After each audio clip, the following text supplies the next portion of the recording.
Hey guys, it is good to be back. And if you've just clicked on, we are working through the book of James, and we are now up to James chapter 2 and verse 24.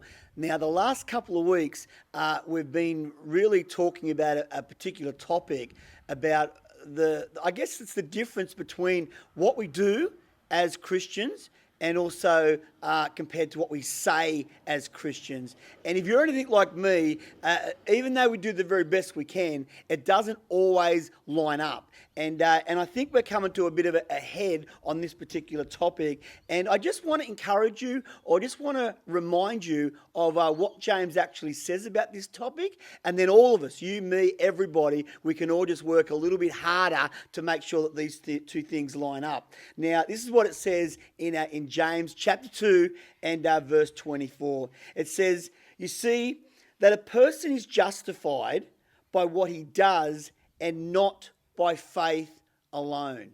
Now, when we start to talk about the word justified, we're really talking about how God sees us. Now, all of us have made heaps of mistakes along the way. We've all done things wrong. We've all got things wrong.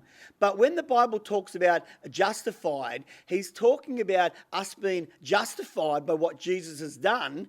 And he talks about us, having that right relationship with God and that connection with God, that personal relationship with God.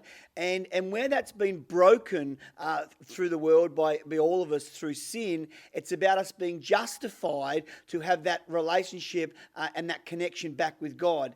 And what it's saying is, it's not just by faith alone. In fact, it says you're justified by what you do and not just by faith alone. Now, let me just break those two things down again for you.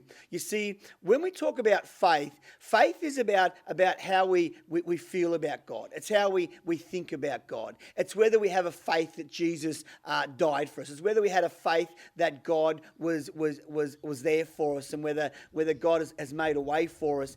And having a faith that all of these things have happened and that have come true and are real is one thing. But what James is saying is, it can't just be by faith. You can't just believe that God's a good God and God sent Jesus and that's not the only thing that justifies us before him. It says it's also by what we do.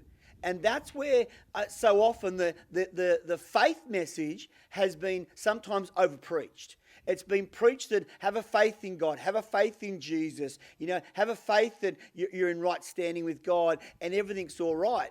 But James is saying, yeah, it's good to have a faith, and of course you have to have a faith, but you've also got to look at your actions, and you've got to look at what you're doing. You've got to look at how you're behaving. You've got to look at what's happening in your life and how you're behaving after you get this faith in God. What has actually changed in your behavior? And that's why he said it's not just by faith, but it's by what we do. Now, verse 25 really spells this out, and to me it'll make this whole topic really, really connect and really gel in the direction we should go. And it says this. It says, in the same way, was not even Rahab the prostitute. Now, I've underlined that, not because I'm saying Rahab or prostitutes are the worst things in the world, but what it's saying is that Rahab was a prostitute, which wasn't exactly living how God would want her to live. But it says, was not even Rahab the prostitute considered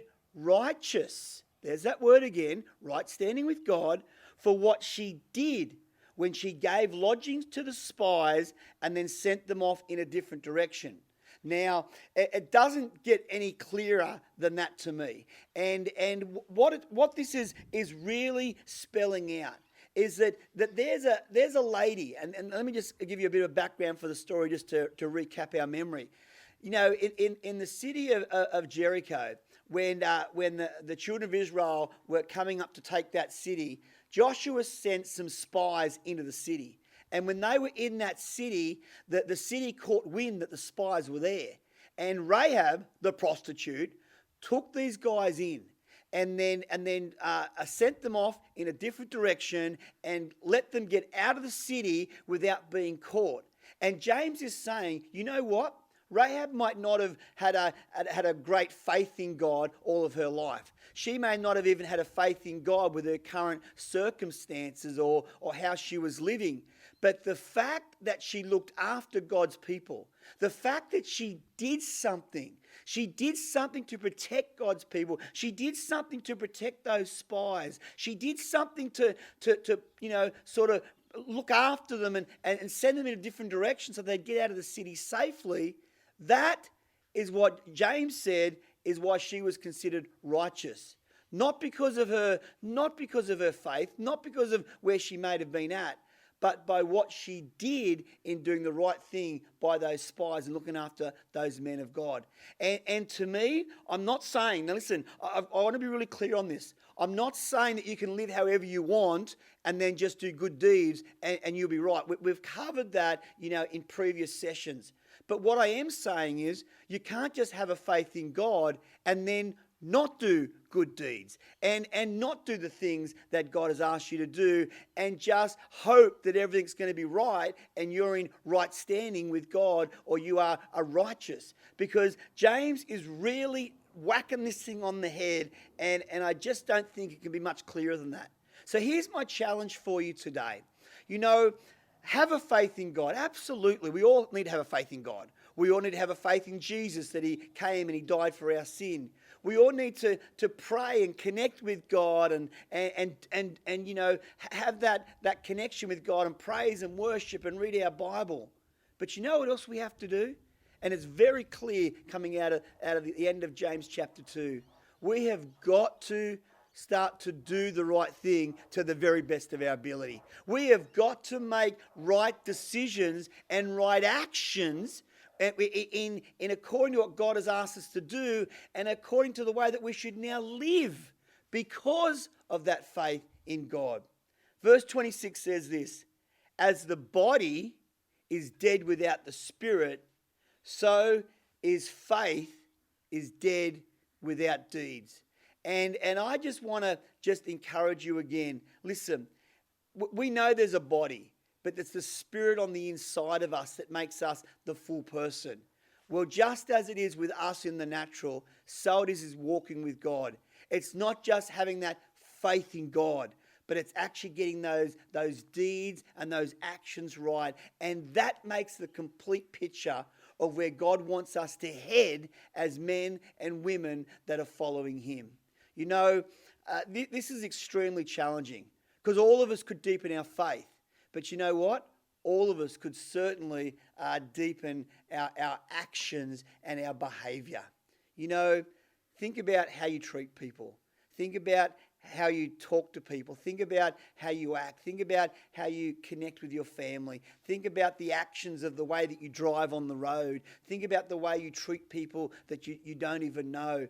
The way that we act and the actions that are around our life speaks as loudly to God and puts us in right standing with God just as much as our faith in God, in what God's done, Jesus has done, and praying and singing and worshiping to him. So let the challenge go out there. Let's get both of these things right. Let's work on both of these things and really know for sure that we are walking with God, and it's not by faith alone, but it's by our actions and our behavior. Wow, big one, eh? Right? Huge, right? Massive, right? Well, if that's not enough for us to work on for the next couple of weeks, I don't know what is. So until next time, do your best, have a faith, and keep those actions and those deeds going, because that's what puts us in right standing with God. You'll feel better about yourself and you'll feel better about your connection with God. Until then, be blessed. See you soon.